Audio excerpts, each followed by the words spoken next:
I recently turned 65 years old, and I'll be honest that skincare wasn't as high a priority for me 10 years ago or so. But I don't want to have skin that looks like an old weathered couch. And so OneSkin is part of my daily morning routine. OneSkin is a skincare brand focused on skin longevity. The company is founded by an all-women team of scientists with PhDs in areas including stem cell biology, skin regeneration, and tissue engineering. It's designed to target senescent cells, which are associated with visible signs of skin aging, such as wrinkles, fine lines, and the loss of elasticity, which I know nothing about, but I do know that it makes my skin feel good. Born from over a decade of longevity research, OneSkin's OS1 peptide is proven to target the visible signs of aging, help you unlock your healthiest skin now and as you age. For a limited time, try OneSkin with 15% off using code TRAVELER at oneskin.co/traveler. That's 15% off oneskin.co with code TRAVELER. After you purchase, they'll ask you where you heard about them. Please support the show and tell them we sent you. And thanks to OneSkin for sponsoring this episode of Amateur Traveler. Carvana's so easy, just a click, and we've got ourselves a car. See? So many cars. That's a click-tastic inventory. And check out the financing options. Payments to fit our budget. I mean, that's Clickonomics 101. delivery to our door. Just a hop, skip, and a click away. And bought. No better feeling than when everything just clicks. Buy your car today on Carvana. Delivery fees may apply. Amateur Traveler, episode 984. Today, Amateur Traveler talks about forts and ceramics and semitas, cathedrals and churches, and Cinco de Mayo as we go to Puebla in Mexico. This is Chris Christensen from Amateur Traveler. Let's talk about Puebla. I'd like to welcome to the show Scott Thompson from Livit Spanish.com. That's Livit, which is a Spanish immersion center, which we're going to talk about more later, which happens to be in Puebla, Mexico, which is what Scott has come to talk to us about. Scott, welcome to the show. Yeah, thanks for having me. And what is your connection with Puebla? So I came down to teach English and I stayed because I met my wife, and one thing led to another, and we started a Spanish immersion school. And my understanding is you started teaching English as a way of funding travels. Yeah, that's right. After the university, I was looking for a way to travel. I wanted to see the world. I wasn't ready to get going with work and a career, and I decided that course and teaching English would be the way to go. And a friend had recommended a course that I take online. Yep. I did it. Another friend recommended Puebla. There's an abundance of English schools and universities, and he thought it would be easy to get a job. And I said, why not? And let's put Puebla on a map. We're in central Mexico, not far from Mexico City. Yep. So most of the time, it's easy to fly into Mexico City and take a bus. It's about 2.5 hours away from Mexico City. And why should someone come to Puebla? Sure. Puebla's kind of an outlier. It's the one big city that nobody's ever heard of. So there's not a lot of tourist industry, the international tourist industry especially. The city is a World Heritage City, and it's recognized by UNESCO since 1987. So it's full of history and architecture and culture and food. There's 2,600 historic buildings and monuments in the city center. Okay. It's very walkable. And as far as international cities go, it's very affordable. You can walk around pretty much everywhere. Museums are still less than $5 entrance fee. You can find a guide, you can get tours, you can book a restaurant without having a reservation. So it's a really good place to feel like you're in a different city completely. It's in a way like Europe because of the architecture from Spain. It's a Spanish colonial city. Excellent. What itinerary are you going to recommend for us? Geez, there's a lot of different things depending on the type of traveler. I'd say the ideal traveler would be the one that's interested in getting to know all of the history, not just within the city, but surrounding areas too. You're There's a talking to little one of those, so that sounds great. perfect. This is right up your alley, right? Yep. I would probably start just to get your bearings. I would start with either the hop on, hop off touribus, Okay. or I would start with a walking tour. You can do a web search, you can do those free walking tours. You tip the guide, and they take you around to some of the best places and just to get the feel for the city. Okay. And I assume those would be mostly in the old historic center of the city. Yeah, of course. There's some outside of the city center, but I would focus on the city center. Okay. Yeah. And we're going to see the cathedral, then what else are we going to see in that old Yeah, historic of center? course. So the cathedral is one of the best in Mexico, right? It's built in different periods of time and finally finished later on when the King of Spain said no more money, and then they finally got the money and they just kept building it. So it's the second biggest and it's the tallest, right? Clock towers are the tallest of any cathedral in Mexico. So definitely a walk through and a walk around the cathedral is definitely worth it. The Zocalo, the main town square, Mm-hmm. there's the municipal building that's on the opposite side of the Zocalo from the cathedral. There's art museums, the Battle of Cinco de Mayo. Okay. So Yeah, there yeah. was a French invasion in 1862. They arrived in Puebla up to a fort. There were a couple of military forts, and the Mexican military was able to run off the French military that wanted to take over Mexico. That's up on a hill just north of the city center. And this is a holiday that we celebrate here in the US that I understand doesn't get a lot of attention in most of Mexico. Does it get a Right. lot of attention in Puebla?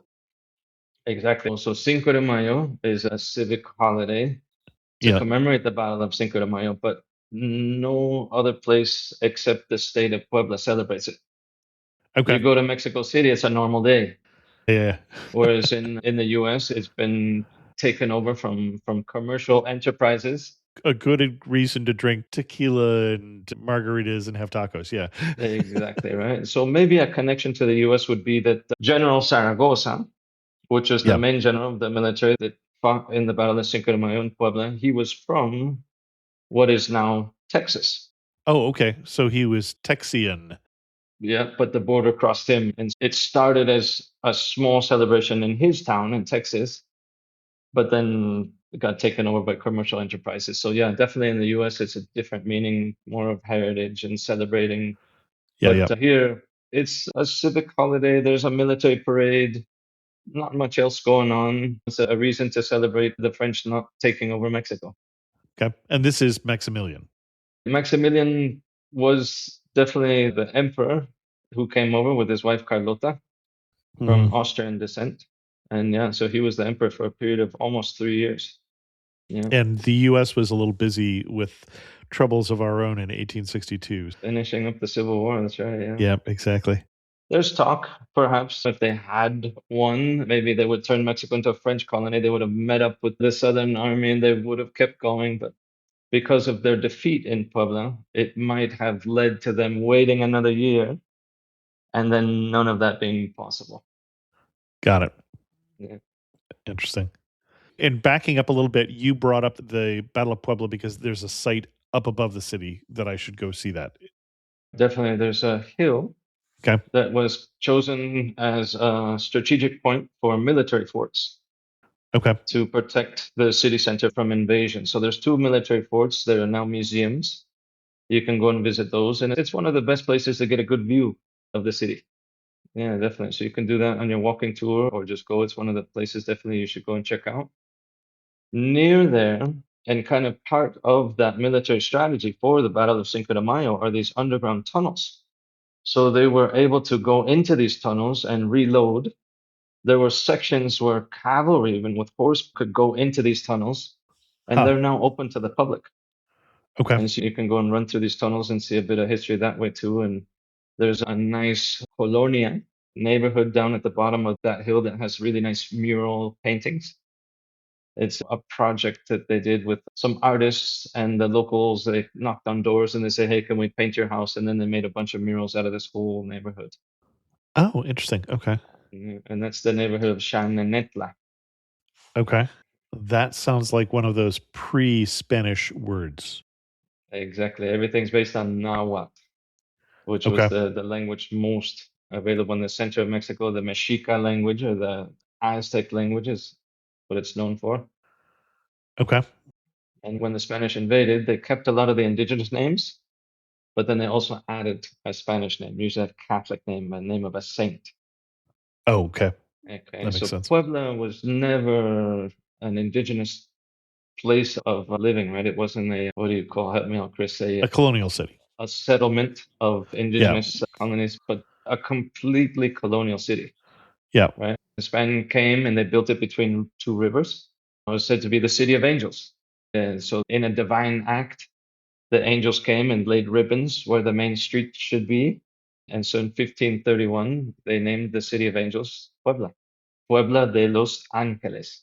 Huh. I did not know that. Okay. Yeah. And so, one of the first colonial cities in Mexico. It was built as a strategic point between Mexico City and the port of Veracruz. Okay. So a lot of things were coming out of the land around Puebla, and so a lot of Spaniards came over. And it was built as an attractive city for Spanish to come and live. Sure. And Yeah. so they built lots of buildings, really tall ceilings, because all the streets and all the buildings were made for horse and buggy and wagon. And so they would go out to the farms, they'd bring it in, and most of the colonial buildings were commercial centers, right, where they would live, and also they had their shops. Okay. Excellent. We're going up. We're seeing the site of the Cinco de Mayo battle. We're seeing the tunnels. What are we doing next? Let's see. I would go down and visit the northern part of the city center. I would visit the ex convento de Santa Rosa. So the Santa Rosa ex convent, it holds a lot of secrets. There was a time in Mexico in the 1860s, President Benito Juarez, he Mhm. separated church and state. And in Okay. doing so, the church lost a lot of their buildings. And some of those were these convents. Women were living in these convents, and now they weren't able to because now it was government property. And Okay. so they were told, okay, you could stay here, but you have to pay taxes and so forth. And so a lot of them remained hidden. One of them Huh. was the ex convento de Santa Rosa. So you can take a tour there and you can learn about how they lived. You can see some art. The couple of really fantastic things that are there are the way that they were hidden, right? They were hidden by the church. So only the Madre Superior, okay? So the Mhm. head nun would come and go, but the rest of the sisters never left the convent. Okay. And so you learn about that. The other fantastic thing is the kitchen. There's this talavera. Talavera is the ceramics that are famous in Puebla. We'll get Okay. back to that in a minute, maybe. But the talavera, they made these hand painted tiles and they made this great big kitchen. So the church was responsible for government dinners and festivals and things, and the nuns were the ones that were cooking those meals for these events.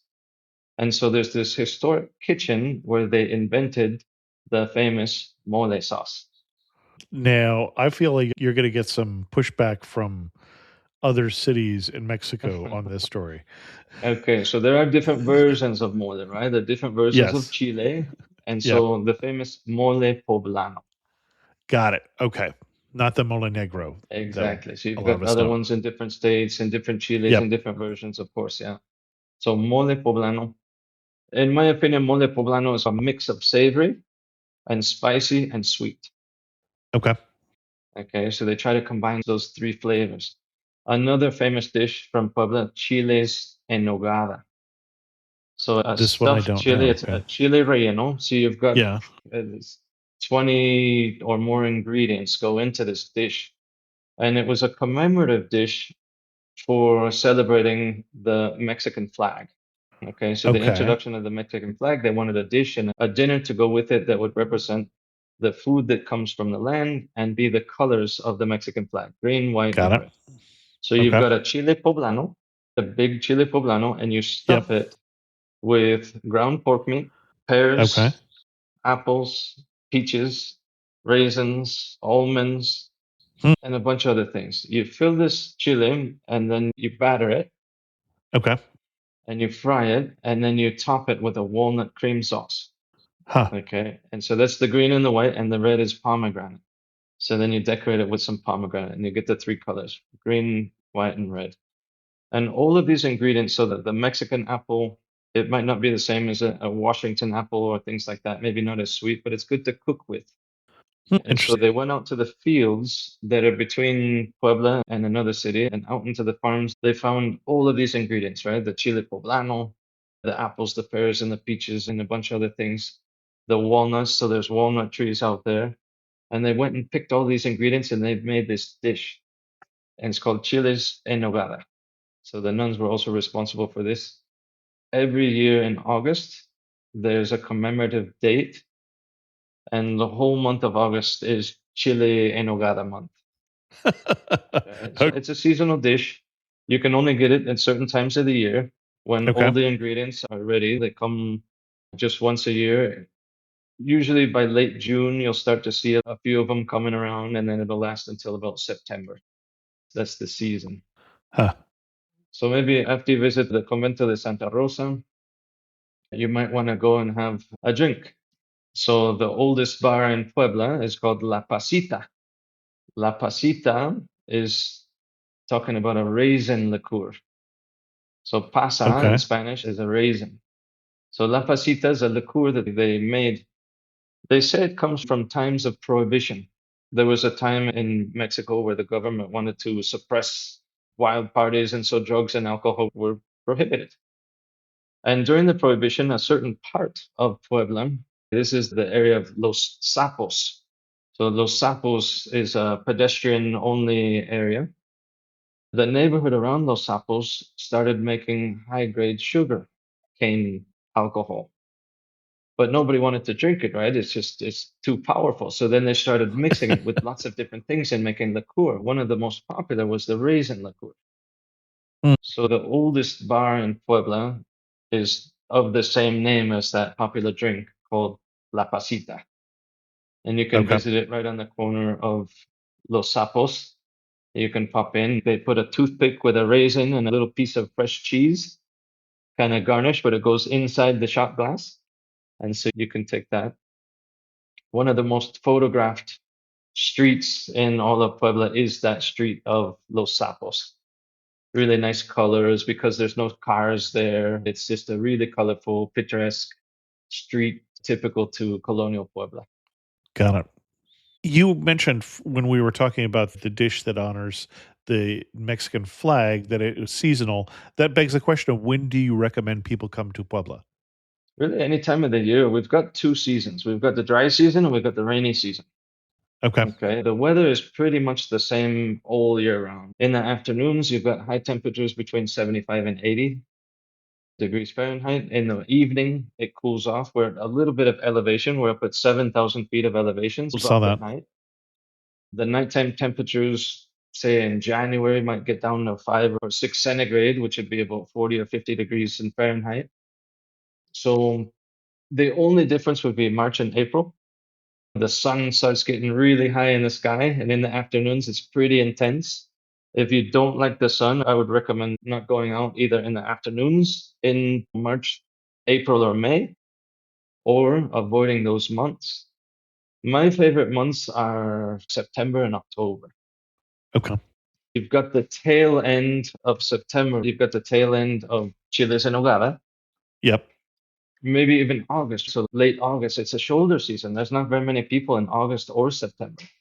It's Oh, a even in shoulder season August. for tourism. Yeah. So even Okay. though Puebla doesn't have a lot of tourism, you get Mexican tourism Yeah. in December. So I would say maybe not December. Early January, there's still quite a bit of Mexican tourism. So things get booked up and you get a lot of people around. September into October is really nice because the rainy season is pretty much done, but you still get some of that rain and things are real green, real lush, Uh-huh. and real pretty like that because of the rain. If you're into late October, you can stay and also get a feel for Day of the Dead. Okay. And is Day of the Dead different in Puebla than the rest of Mexico in any way, or? Slightly. So there's some places, not sure everywhere. So for example, Michoacan is a big place where people tend to gravitate towards cemeteries at night. So a lot of people go to the cemeteries and light candles, and it's really Sure. spectacular.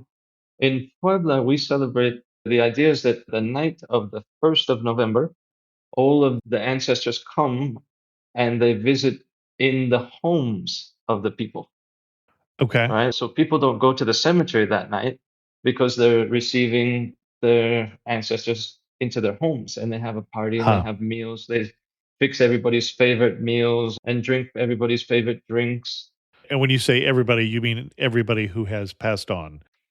Exactly. Old Aunt Yeah. Margaret's favorite meal and her favorite That's cocktail the or whatever. idea. Yeah. Okay. So 12 o'clock at night, they come into the home, they light incense, they put a row of marigolds from the street coming into the home. And Huh. it's this whole wonderful time where you get to spend time with your deceased ancestors and share times and memories. They say if you forget someone by not sharing their memory, they truly die. They never truly die until you don't have a picture of them, until you don't tell them stories about Uh-huh. them, etc. So then on the following day, noon, 12 noon on the 2nd of November, that's when all of the family members go back to the cemetery. So all the deceased leave the Okay. home. It's a little bit sweet. It's a little bit sad and a little bit sweet. Got to spend time with them, but it's time for them to go back to the cemetery. And so at that point, they put another row of marigolds out. They go and follow their family members back to the cemetery. And that's when they decorate the cemeteries and they share in Interesting. music and drink and food and things. So as a tourist, I'm going to see more the second than I am on the first, because unless I get invited to somebody's home because I knew Aunt Margaret or Tia Margaret. The city is a bit different, right? Because the city wants to have everyone celebrate, you don't get to see some of those things that are happening at home, but you Sure. do get to see all the things that are happening around the city. So there's all these altars.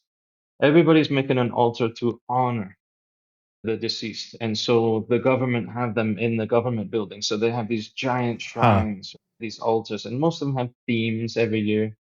There's competitions. So different Huh. schools will get together, right? And all the way around the main square, the Sopolo, they'll have all these altars of all these schools competing. Who's got the best? And they have categories of, the Huh. best altar for the famous person, the best altar for food, the best altar for all kinds of things.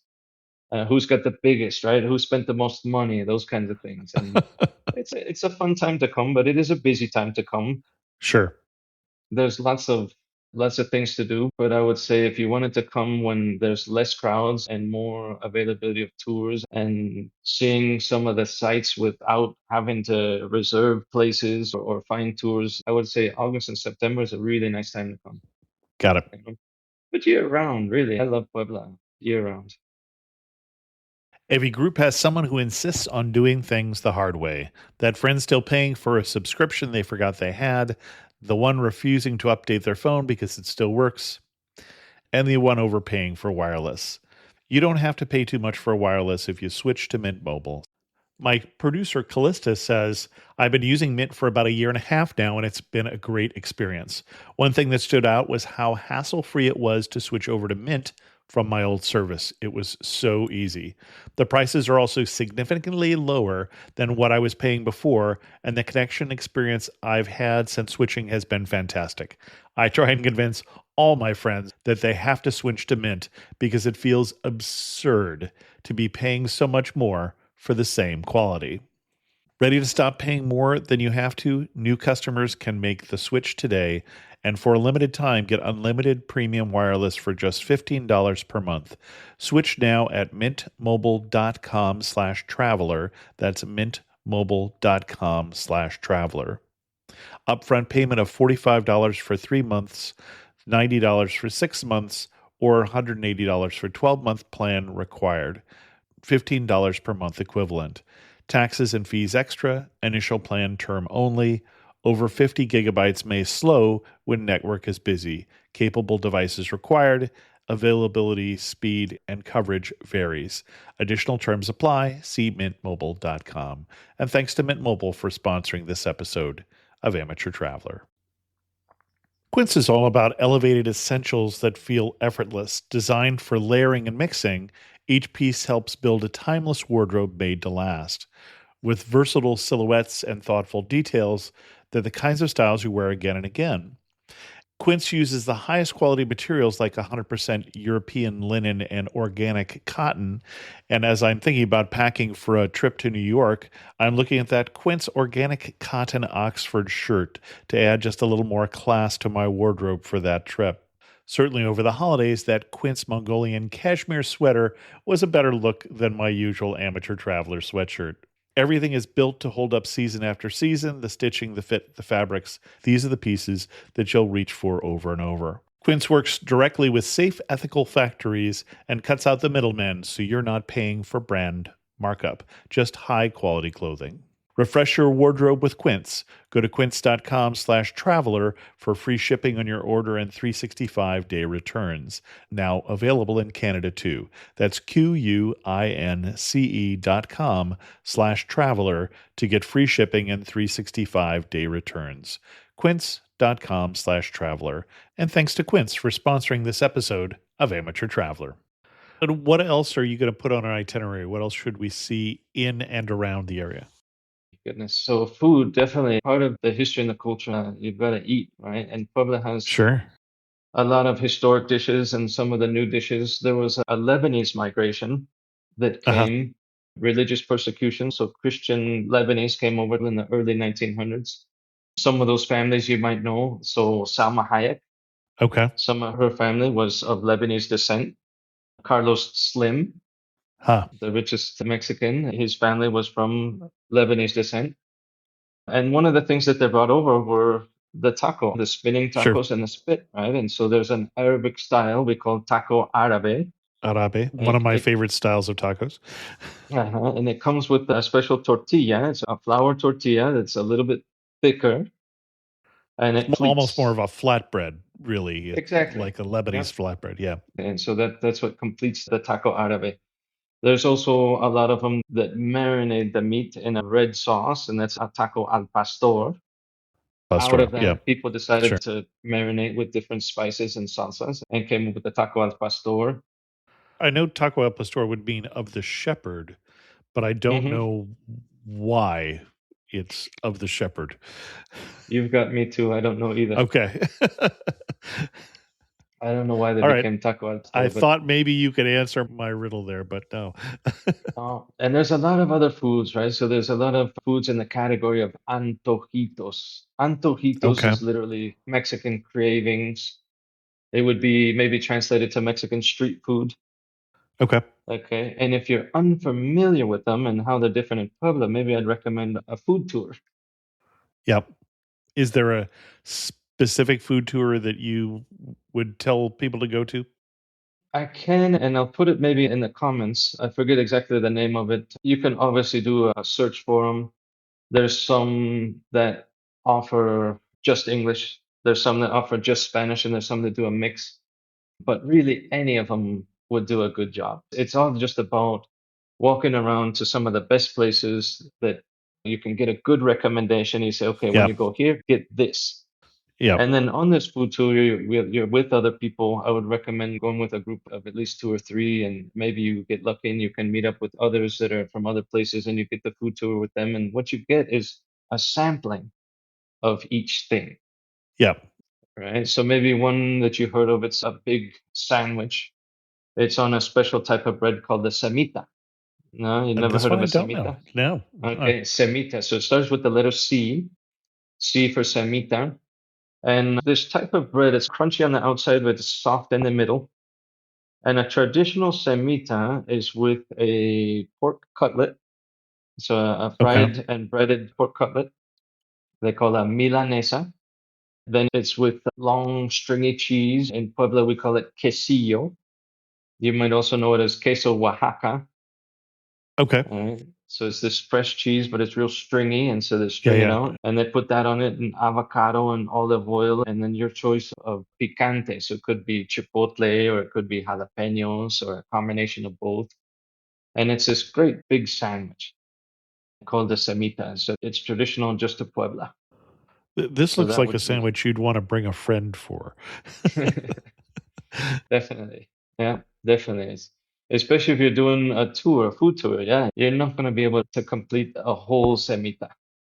Yep. So you definitely you get half, you share it with a friend or two, and One of the ones that I like the best is in a market. So one of the stops you can take is to go to a market, visiting one of the fresh fruits and vegetable markets. You get to have, it's like a fiesta for your eyes and your ears and your nose and everything, Love right? the It's just markets in Mexico.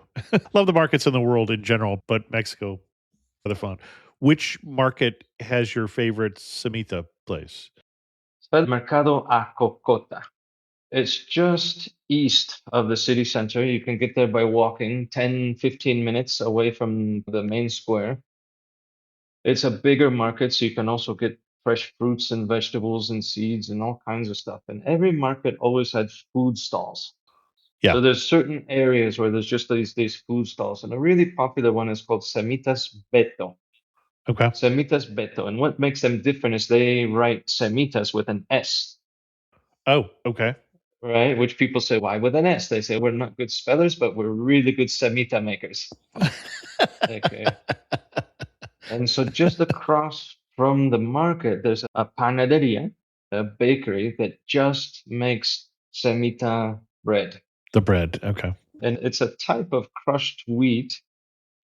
I'm unfamiliar with the process of it all and how it's different, but they spread a bunch of that crushed wheat on the bottom of the oven and then they put the bread on top of it. And so if you look on the bottom of your semita bread, you'll see all those crushed grains of wheat. And that's the type of wheat that goes into making this bread that makes it a little different than other breads. Yeah. It's not completely crushed and grind, bleached wheat that you would find like in a torta or some other type of bread in Mexico for sandwiches. So semitas Beto, you order a typical milanesa or semita de milanesa. They also have them with chicken or with pickled pig's feet. I might skip the pickles pig's feet, to be honest, but excellent. Where to next? Let's see. After the market, might be time for a break. You need an ice cream. So there's lots of little ice cream I'm shops. going to You get gotta fat when I come to Puebla, am you, I? you gotta wash Well, down more your fat. you gotta wash down your semita, right, with little ice cream. So you got choices. You could get a nieve, which is more based out of water. It's like a sorbet or a fresh fruit mixed with water, More of and a then you get sorbet. yeah, like a sorbet. And there's all Okay. kinds. I would recommend trying something that you might not be familiar with. And then you never know, you'll find your new favorite. A lot of people go to the ice cream store and they think it's the same as gelato. I'm gonna get vanilla. I'm gonna get chocolate. That's a mistake. Okay. The Mexican vanilla is great, but Mexican vanilla ice cream is not the same as Okay. like a gelato or an ice cream in the US. So I would say to something that's different, right? Get if you want something fresh, get a nieve de limón, so Okay. lime, or maybe you get one that's a little different. One of my favorite is guanábana. Guanábana is That one I don't know. Okay. a tropical fruit. I think the origin actually comes from Asia. It's the sour sop. Oh, okay. Got it. Okay, so it's a green fruit. It looks a bit like the natural shape of a human heart, and it has little thorns, little soft thorns on it. But it's not great for eating, but it's really great in like a sorbet, right? Or Okay. fresh water to drink. Another one of my favorites is walnut or pecan. So those are good. If you want one that's cream based, you can also get cream. You can get a creamsicle, it's on a Uh-huh. popsicle stick, or you can get it in a cup or a cone. All right, so lots of different ones. You can try some. I would recommend coming back. You can always try them. You ask for a sample. Okay. So you say una prueba, and then you point to one that you want to try. And you can try a few of them. And if you get a new favorite, then you get a cup or a cone or a popsicle. All right. A particular ice cream place you're going to direct us to? Some of the most popular are right on the main street. So the Okay. main street is the 16th of September. Okay. Anything on the main, there's a really popular one. It's called Mari Barragan. It's right in front of the El Carmen Plaza. So there's a plaza, a park with a bunch of trees, and a lot of people gravitate to the ice cream shop that's right across the street. It's called Mari Barragan. They have lots and lots of flavors. It's really fresh because they sell out frequently. They're always making new ones. And you can just get one, you go across the park, take a seat, and enjoy your ice cream or popsicle. Got it.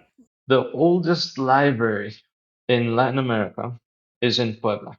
So there was a bishop whose name is all over Puebla. His name was Palafox y Mendoza. So this bishop came over from Spain. Before he became a bishop, he was in charge of a literacy program in Spain.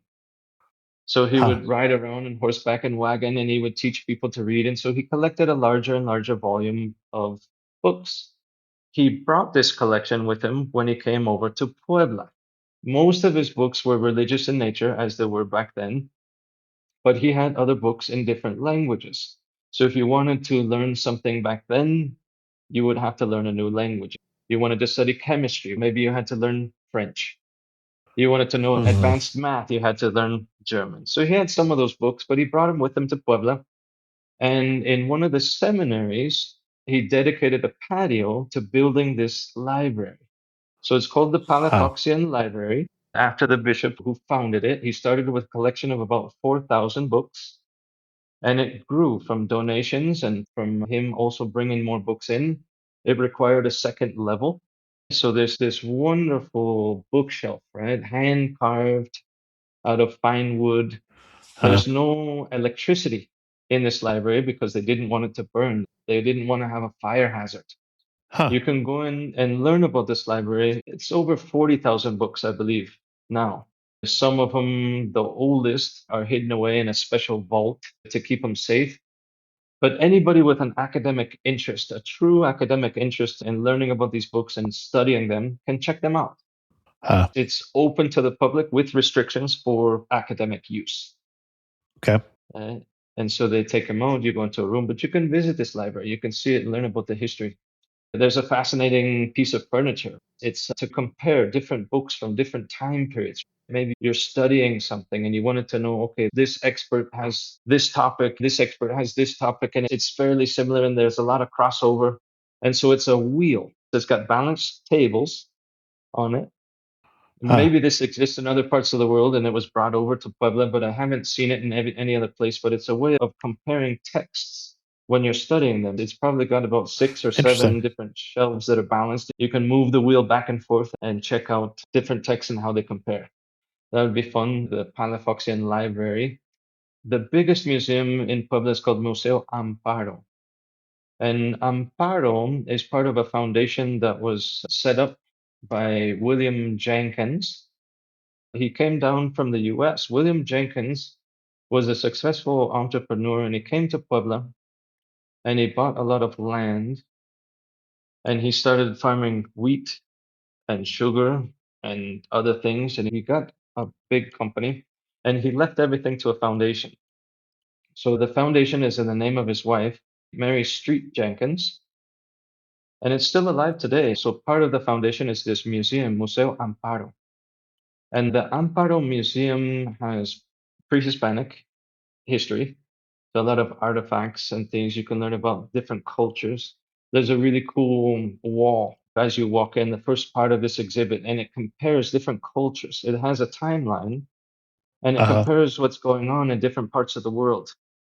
So you can see what was happening in parts of Mexico and Latin America at the same time as some of the greatest civilizations in the world, like in Egypt and in Asia, in different parts. And you can see this timeline along this wall. It's pretty Huh. fascinating. Part of the museum is dedicated to a colonial home. So the first Spanish to come over, the first floor was mainly commercial, and the second floor where they would be living. So it's a home that was conserved.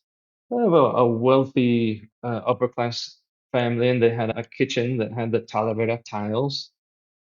You can go and see that. Rooms that were painted, instead of tapestries, tapestries fade and so forth, and they painted it to look like tapestries in one of the main rooms. There's a lot of furniture from the time. One of my favorite pieces of furniture is, what do they call it? Marqueteria. Not sure how you call it in English, but it's you take all these fine pieces of wood and you put them together in a mosaic style. Okay. Okay, so different colors of wood and different shapes and so forth, and you put it together. It might be something simple like a circle, but it might be something very intricate like an animal or a shape of a person or religious setting. All right, so there's all these pieces of furniture that are fascinating to look at from the colonial time, maybe pieces that have a lot of French influence and Spanish influence that came over. during that time and are in this home. The wood mosaics almost reminds me more of the mudéjar work that was influenced by the Moorish. Obviously, you wouldn't have animals, but the geometric patterns and things like that is something you would Sure. find all over, especially southern Spain. Definitely. And there's a lot of influence of that because the people from the south of Spain were the ones that colonized the center of Mexico. Yeah. So definitely, yeah, for sure. I'm sure that's it. At the rooftop of this museum is a fantastic viewpoint. So there's a coffee I was shop and seeing you can the get a little, terrace up there. Yeah. yeah, exactly. A really cool view of the back of the cathedral and other important monuments and buildings around Puebla. So that'll be fun. If you wanted a better view, I would recommend going. There's a tall building. So it's an outlier in the city of Puebla. The city central has historic buildings and they're protected. You Okay. can't change them. You can't knock them down. You can't Yeah. build them differently. They have to stay the way they were. It's protected as part of the UNESCO heritage site. But there's one particular building that was built in the middle of the 20th century, probably on vacant land, and it's maybe 15 stories tall. And so you can go up it. It's got a car museum. If you're into cars, it's not really something related to Puebla, but you can go and visit the car museum. It's a collection of members of this group of collectors. And so they just have a passion for collecting cars and they wanted it to be available for everybody. So they open it as a car museum. You can go and check that out. But one of the things that I like to do is go up to the top floor. There's a lookout. And so you Okay. have a really cool view. It's an interesting view because you get to see up on top of all the buildings. By early Spanish law in Mexico, they had nothing could be taller than the cathedral, which meant most homes had to be 2 stories. But you've Although got you've this got a building tall that's, cathedral there, so you could be a little taller in Puebla. it could, right? Yeah. There's a couple of stories about that. If you get a really good guide and you want to delve into a lot of that, you can find some really fascinating stories about buildings and I'm going to put 3 floors and them going against the government and so forth. But so there's this lookout, and it gives a really unique perspective of the Uh-huh. city center that you really can't find by going up atop of 2 story buildings. And it's on the corner of 15, so 15 Poniente and 3 Sur. You just look for the tall green building. There is a restaurant on the top. It's got a glass dome. Huh. Not a particularly great restaurant. I think they have international cuisine. If you wanted maybe a drink and just a cool view to have a look around, that would be fun. There's plenty of coffee shops and other places that have drinks that are fun. I think one of my favorite things to do is between places, if I need a coffee or a drink or something, a refreshment, I pop into a different coffee shop, right? So just look up on maps, like Google Maps or something, look up cafe and you'll find another one and another one. And there's a really interesting one called the Colectoria, part of the historical property of the church. So the church used to collect the tax in Mexico, right? It was the part of the government, right? It collected the tax. If you didn't have money to pay your tax, you could pay with your crops. So Sure. you would pay with 15% of your harvest. The church would hold this harvest in this area, this patio called the Colectoria. Huh. And so a few years ago, they took this property and they restored it. And part of it is in honor of that historic preservation of the Colectoria. The church would take food and get the money by selling the food in the market. Sure. Okay. But then after the church and state separated because of Benito Juarez in the 1860s, it just became vacant land. Just recently, they've turned it into a really fantastic place. A lot of people like to go there and take selfies, and it's real popular with the Instagrammers and those forth. They have a really cool looking setup. And on one corner, it's a cafe. On the opposite, it's a bar. And then it's on one side, it's a restaurant. But they've tried to conserve a lot of the open space. There's a little bit of gardening and some Uh, of the plants and crops and things like that are local to the area. And they try to do a little bit of education to help people understand the meaning of the place and their project of trying to get local food and local grown. And so it's an interesting project. All right. So from there, once we've got a coffee in hand or we're done with our ice cream, then we can go over to Let's see. You might want to check out the Talavera. So Talavera is really special. You brought it up twice now, so I was going to pin you Okay. down on that. Yep. Okay. It might be better to go and visit in the morning. One of the biggest Talavera workshops. It's the biggest and it's the oldest. It's called Okay. Uriarte.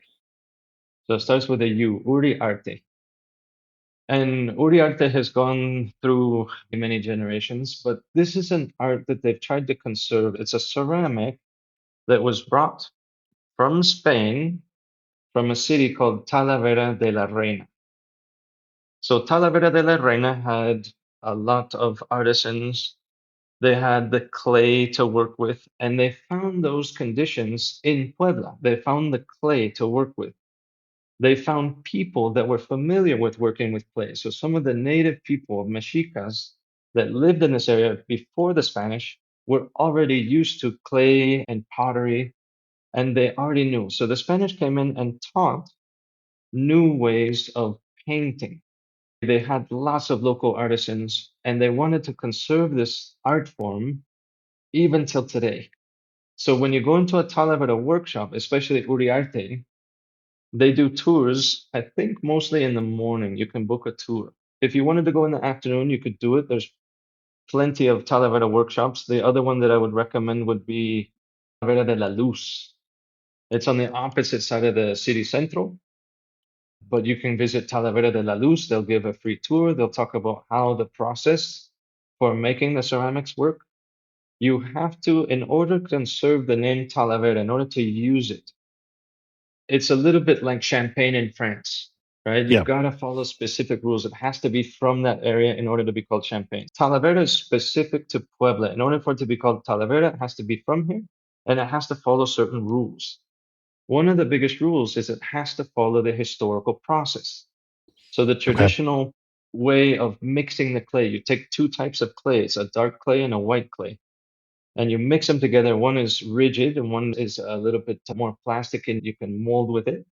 But by mixing the two, you get a strong shape that you can also mold. Okay. Okay, so you have to mix the clay, and it's a process that can take up to a month because my. it has to saturate in the water, right? It has to get absorbed. You have to move it around quite a bit, and then the water has to evaporate out of it. Huh. Okay, then you have to mix the clay because then it's going to evaporate irregularly, and so it's a whole process. All of the paints have to be of mineral content. They have to be natural based paints. Okay. And they have to be made in-house. So every Huh. Talavera workshop has to make their own paints. You can't use Interesting. synthetic paints. And when you walk around, you'll see some of the souvenir markets. One of the souvenir markets is called the Parian. And in the Parian, you'll see lots of people selling ceramic. It looks like Talavera, and it's much Uh-huh. cheaper. And they might even call it Talavera. But really, technically, it's not Talavera because they've used synthetic paints. They've used non-traditional methods. Maybe they used a more of an assembly line kind of production. Sure. You can tell the difference when you're looking at it because you see the really bright white. The background, what do you call the esmalte, right? What do you call the paints? I'm losing my English here. The base The coat. the glaze, The right? glaze, So when you're okay. talking in powder, right, it takes me a minute to rethink in English, right? I use Spanish all day. So you take the glaze. If you see a really white glaze, it's like bleached white. This is synthetic. It's not Talavera. So you can see by that really bright colors, bright reds, bright purples, bright yellows. There's no way that these exist in nature, right? And these are synthetic paints. It's going to be much cheaper too. You look at a plate for 300 pesos versus a plate for 600 or 700 pesos. It looks the same, but one's Talavera because it followed a traditional process, Sure. right? And the other one didn't. The other thing that you'll see on a traditional Talavera plate, all of the workshops will sign it with DO4. So denomination of origin number 4. So there's lots of things like champagne, like Talavera that are Yeah. only exclusive to certain areas, like tequila. Tequila is one of them. Oh, I didn't realize Okay. that. Okay. Yeah. So tequila, also mezcal. You might think tequila is just Jalisco, but you can have tequila anywhere that the blue agave is naturally from. It is native and you can have tequila, but most of it's from the state of Jalisco. Mezcal, most from Oaxaca. but there's about 14 states that you can have mezcal because that's where the plants are native from. Got it. Okay, so This episode is brought to you by Indeed. Stop waiting around for the perfect candidate. Instead, use Indeed sponsored jobs to find the right people with the right skills fast. It's a simple way to make sure your listing is the first candidates see. According to Indeed data, sponsored jobs have 4 times more applicants than non-sponsored jobs. So go build your dream team today with Indeed. Get a $75 sponsored job credit at Indeed.com/podcast. Terms and conditions apply. This episode is brought to you by Redfin. You're listening to a podcast, which means you're probably multitasking. Maybe even scrolling home listings on Redfin, saving homes without expecting to get them. But Redfin isn't just built for endless browsing. It's built to help you find and own a home. With agents who close twice as many deals, when you find the one, you've got a real shot at getting it. Get started at redfin.com. Own the dream. Talavera is one of them. You'll see DO4. You'll also see the name Talavera, and most of the time the workshop that it comes from. A lot of times you'll get a hologram. It's an official hologram that certifies the piece. So if Okay. you're into that, if it's important to you to conserve that tradition, you can buy a piece of Talavera. You take a tour, either in Talavera Uriarte or Talavera de la Luz. Uriarte might have an advantage because in the mornings they can give tours in English, Okay. whereas Talavera de la Luz wouldn't. Okay, they would have just Spanish only. Okay. And so if you're a Spanish speaker, and you could definitely have an advantage in Puebla. Like a lot of times tours, they'll have a tour, but if you want to go on the group tour, you can do Spanish. If you want to go on an English tour, you might have to have a private guide or a private tour. Got it. So Okay. it might cost a little bit more. If you're looking to do some more things in Puebla, a little bit outside of the city center, you can go and walk. There's big parks. There's the smallest volcano in the world, supposedly, right? This is called the Quexcomate. The same name, it's an indigenous term. It's like a grain silo. So a small clay or adobe grain silo is called a Quexcomate. And Okay. it looks a little bit like that. So there's this little hill, and you can climb up it. There's a staircase that goes up into it, and you can climb down into it. It's an Huh. extinct, it's actually a vent. So during Okay. volcanic activity, water needs a place to go. Uh-huh. So vapor and steam and water would come out of this, but it's at least 30,000 years old. Nothing's very active, so you can go down into it. It's fun to just go down into. You feel like you're going into a volcano, and that's a little bit outside of the city center. It's in the Colonia La Libertad, but you'd have to take a taxi or an Uber, or if you're adventurous, you take a bus out there. Okay. Apart from eating, there's definitely a lot of restaurants. You can find really good food to go and eat out at restaurants. You've got the ice cream shops, you've got the coffee shops, but maybe you're ready to get out of the city of Puebla and see something that's a little bit further away. So once you've done a lot of the things that are in the city and in the historic center, I would recommend taking a couple of tours. You can book tours, you can do some on your own. One of the cities that's the closest is called Cholula. Maybe you've heard of Cholula sauce, the It's hot sauce called Cholula, yeah. not from the city. Just a coincidence. So Cholula was ancient pre-Hispanic city. It goes back 2,000 years. The city of Cholula is now part of a tourist program. It's called the Pueblo Mágico. So Pueblo Mágicos are small towns Yeah. that might have some kind of a tourist draw. They have a little bit of a tourist infrastructure, but they're small towns. They can't really advertise to a large population. And so the federal government, through the tourism office, they decided to collect tourism money from the whole country and put it into this program and take people from large urban centers like Puebla and make it attractive for them to go and visit these small towns and Right. spend their money there. Okay, and that was the idea. And so because Cholula is close to Puebla, it worked really well. You go and see this pyramid, and I would recommend getting a guide or taking a tour, because one of the things in Puebla, especially, things aren't marked very well. You can go Okay. around and you can see things, but you don't really know what you're looking at. So at the base of Cholula, there's a pyramid. So it's a ceremonial pyramid, and it was built over time in three main phases. So there was a culture that came in and they built a ceremonial pyramid. For some reason or another, they left. Most of the time, it was because of famine. There was a Okay. season that got too dry. The dry season was a little bit too long. Maybe some locusts or some grasshoppers ate too many of their plants. For one reason or another, they couldn't survive the year, and so they left. Cholula comes from a word that means from those who fled, Huh. because it happened over and over, right? So there was one culture, they built a ceremonial pyramid, they left. Another culture came in, found this area attractive, they built another pyramid on top of that one. But then something happened to them and they left. Then another culture came in about the 1300s, they came and they built one on top of the same site.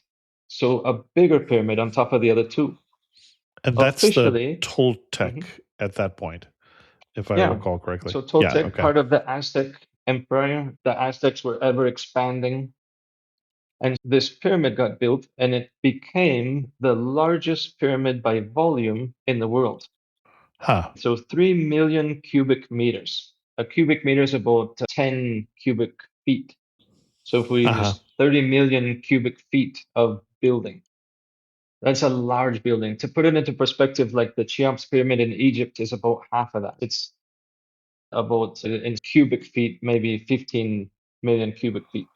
So this is Okay. twice that big, right? 30 million cubic feet of building material. It's not as spectacular, right? So when you look at it, it looks Right. like a hill. You're like, what am I looking at? But it took 2,000 years to build it because they built it out of adobe bricks. So they Huh. had to let it dry, they had to put it up. Rain would come every year, so the rain would wash it down. It's a little bit of erosion. By the time the Spanish came, they came in 1519, is when they first had contact with people from Cholula. 1520 was more or less a pandemic year, and then 1521 was when finally the Spanish were able to overtake what is now Mexico City, right? Capital of the Aztec Empire. But little by little, all of these places like Cholula, they fell. The Spanish took over. The tops of the pyramid were dedicated to the gods.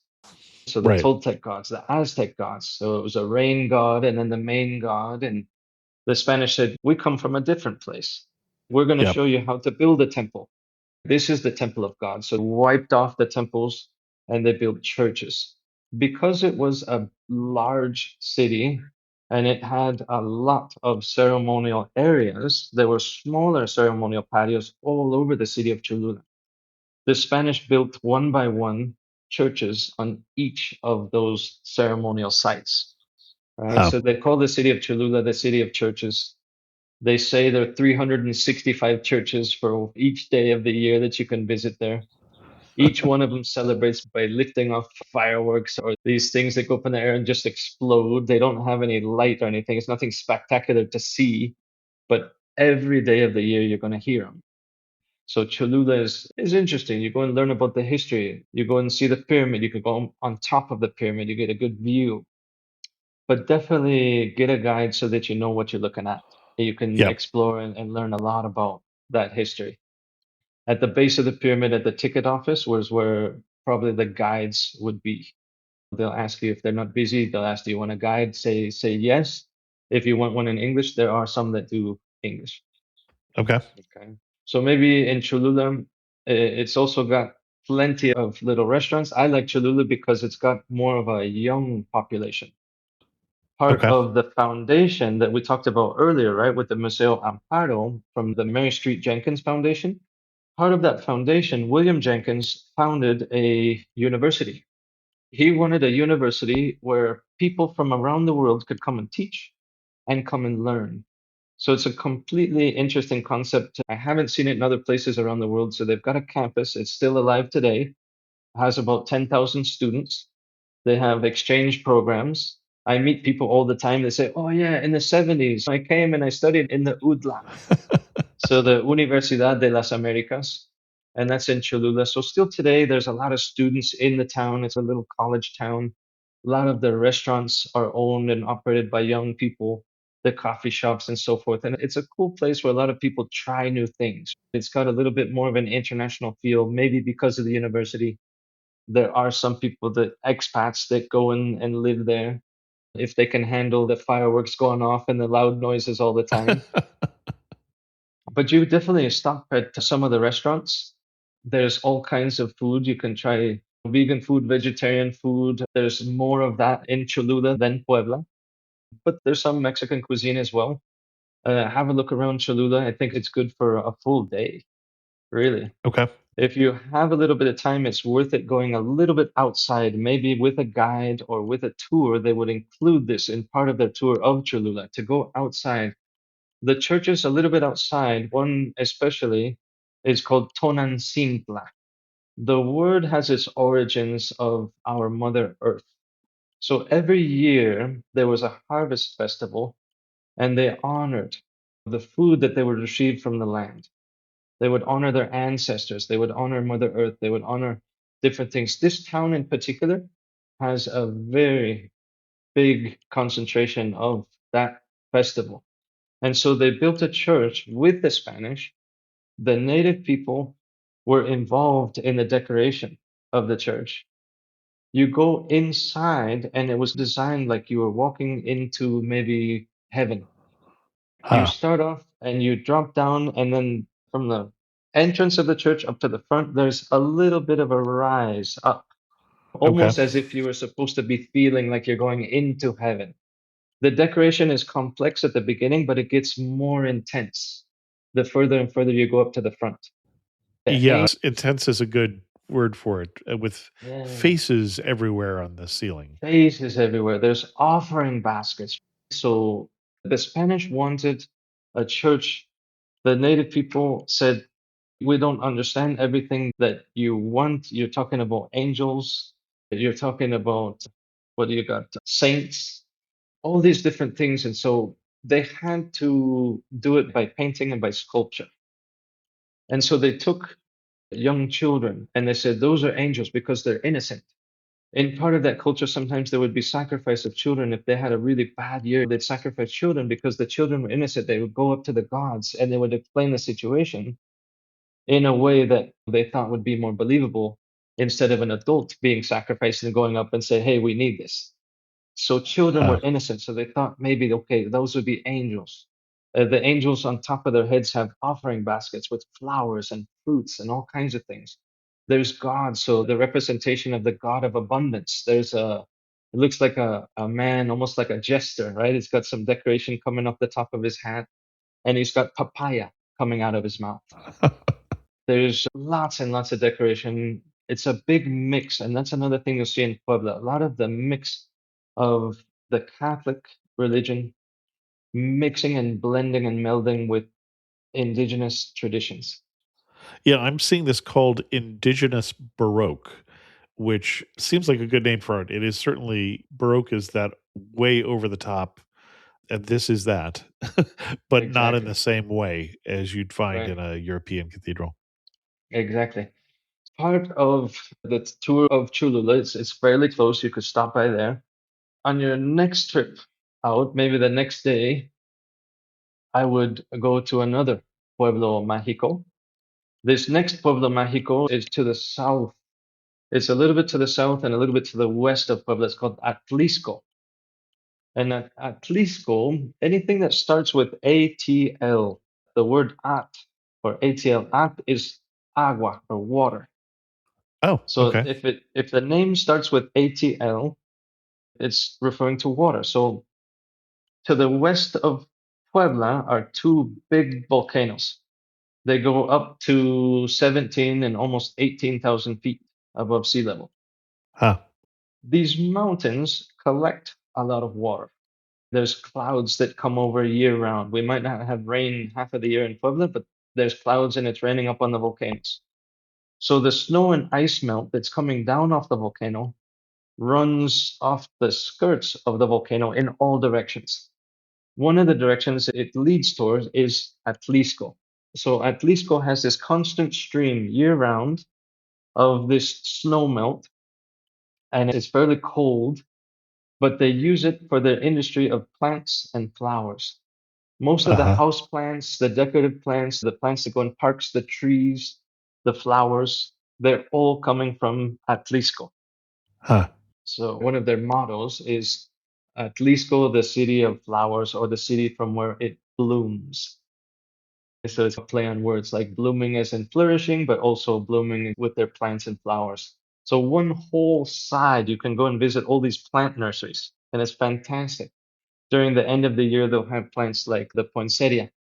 So millions of poinsettia are coming from this area, and they're all going into homes and government office and everywhere you would decorate. Maybe in the spring, you'll have tulips.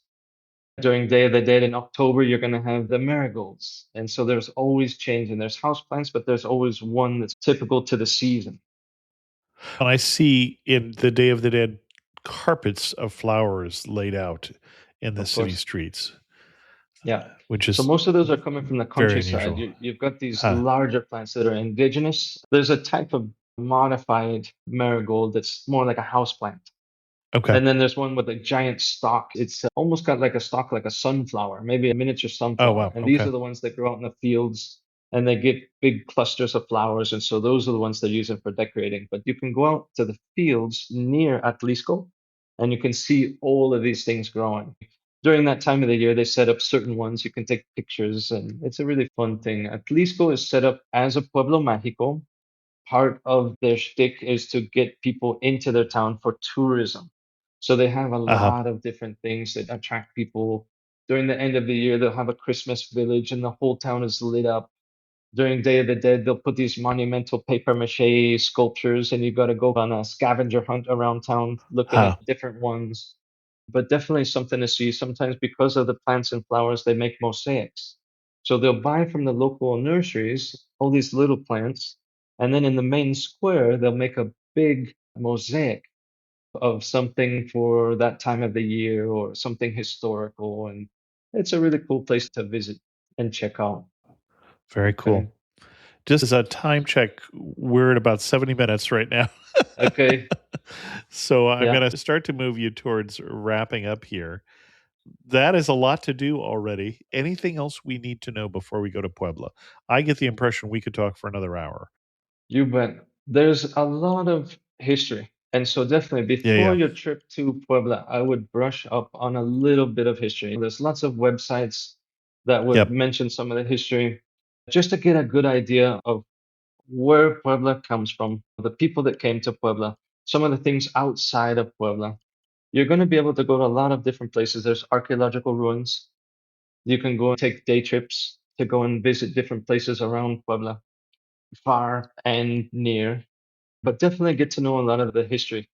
If you've ever heard of Malinche, Malinche was one of the companions of Cortez. So Cortez came into Mexico and he wanted to get riches. Everybody pointed him towards the Aztec city in the center of Mexico, where Mexico City is now. He had some trouble getting there, but he had guides, he had companions. There's a larger sub story there, much larger, but Sure. one of his guides was a woman that she spoke the Mayan language where he first arrived, Yeah. and she spoke the indigenous language of the center of Mexico, which is Nahuatl.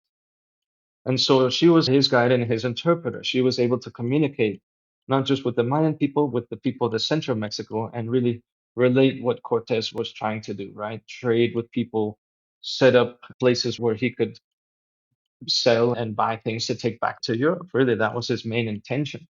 She made her way into Tlaxcala.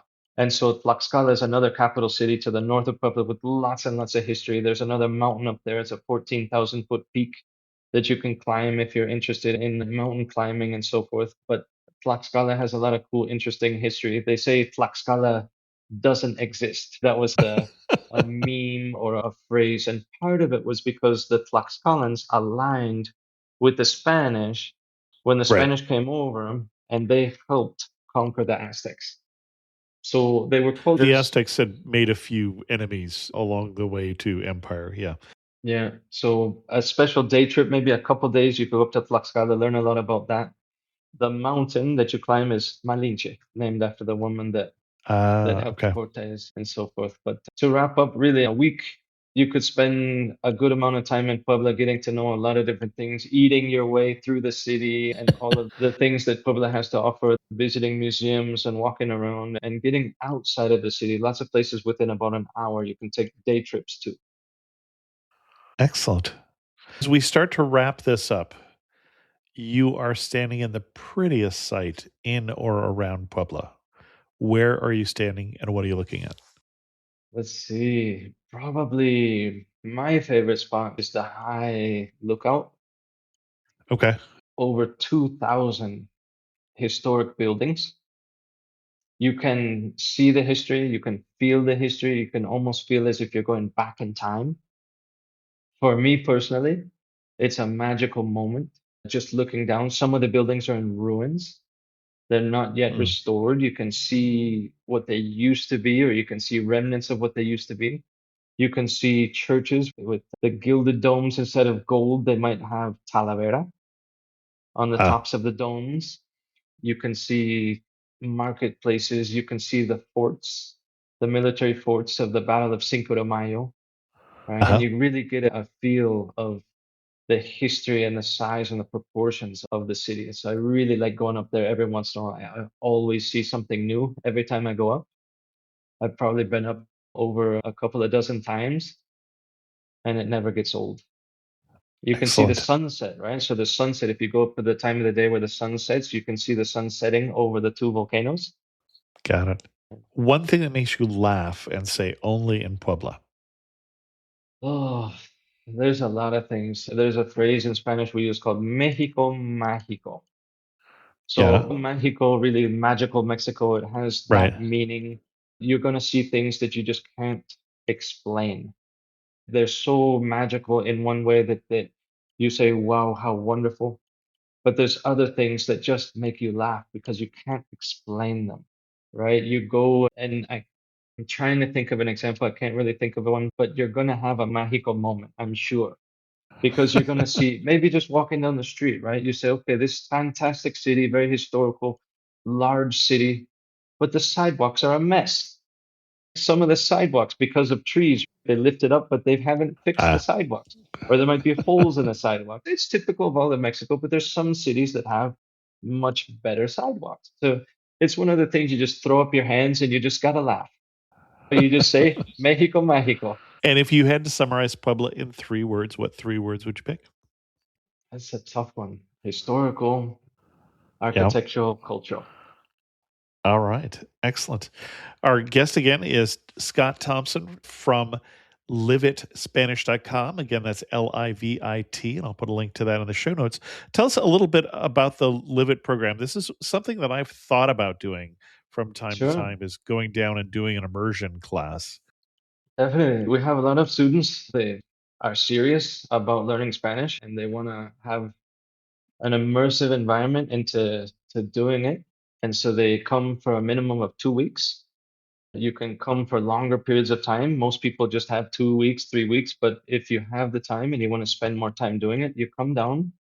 We have a program, it's a full day program. You take classes in the morning, so intensive classes. They're in Uh small huh. groups. Usually the average is 2 to 3 per instructor. So you get a lot of personal attention. We maximize the time by creating our own materials and focusing on certain needs for different people. Everybody's learning for a different reason, whether it's for travel, whether it's for Yep. work. Maybe you really had a dream, right? It's on your bucket list to always just learn a second language and really learn it. We have a lot of people that come on their gap year, or maybe you're in the middle of your profession and you're just not sure where to go next. And so you want to take a little sabbatical.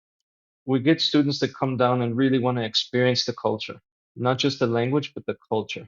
And so we provide the classes, we provide the lunches. My mother-in-law is the cook at the school, and so she Okay. prepares the typical meals. Once a week, we take one of the excursions outside of Puebla, like the ones we talked to, like Cholula and Atlisco. We Yep. go to a new place each week, usually about an hour outside of town. And in a short amount of time, you can learn a lot of Spanish and have fun doing it. It's a trip. You're doing something different. You're focused on Spanish, and we have a lot of fun. There's a lot of other events There's the lucha libre, the freestyle Mexican wrestling you can go and do, and a lot of cultural events that you might not be able to experience as just coming through Puebla and being a tourist, that you could get more involved in when you're in it, and you can start doing it in Spanish. And Puebla is a really great city because we don't have a lot of that international tourism. It's mostly national tourism, so there's not a lot of English. You're not going to automatically have someone come up to you and just look at you and say, "Oh, I'm going to start speaking in English." No. So you go to the cafe, you have to do it in Spanish. You go to the museum, you have to do it in Spanish. So it's a really great way. We've been doing it for 20 years. We just celebrated our 20th anniversary last October. And we've got a great group starting again this year, and we're having a lot of fun. Excellent. Scott, thanks so much for coming on Amateur Traveler and sharing with us your obvious love for Puebla. Thank you, Chris. Look forward to reuniting and talking with you a little bit more in the future. Instagram teen accounts have automatic protections for what teens see and who can contact them, plus time management tools. And Instagram will continue adding built-in safety features to help create age-appropriate experiences. Learn more about teen accounts and Instagram's ongoing work to protect teens online at instagram.com/teenaccounts.